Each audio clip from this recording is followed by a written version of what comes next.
Xin chào các bạn. Hôm nay mình sẽ bóc 2 quả trứng mini nha. Đây là 2 quả trứng của chúng ta. Mình bóc quả trứng màu vàng trước nha.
Không biết trong đây có gì.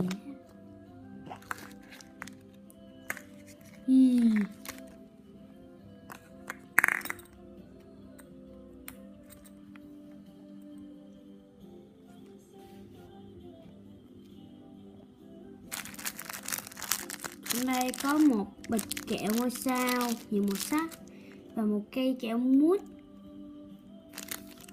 và hình như là Pokemon. Chúng mình gỡ ra nhé.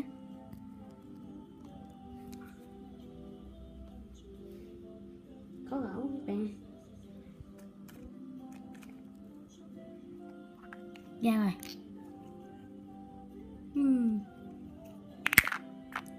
Wow. Mình có 3 cái hình dáng Pokemon và một con Pokemon bằng nhựa màu xanh lá cây.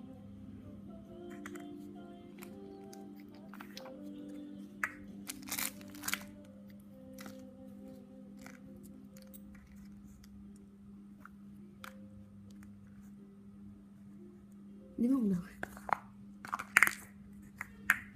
Tiếp theo mình gỡ con màu xanh nha. Gỡ qua trứng màu xanh nha.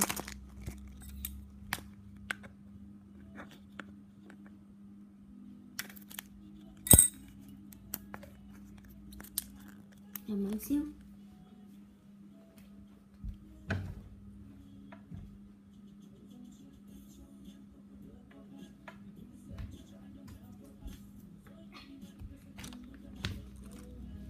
Mình mở tiếp nha.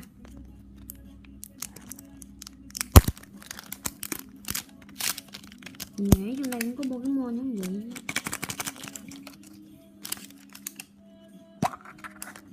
Không phải.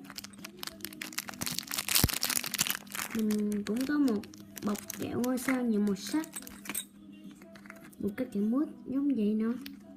Và đặc biệt hơn, mình có 2 con khủng long màu hồng và màu xanh. Đứng không được. Mà đứng không được rồi. Rồi. Video của mình đã là kết thúc rồi. Tạm biệt các bạn nha.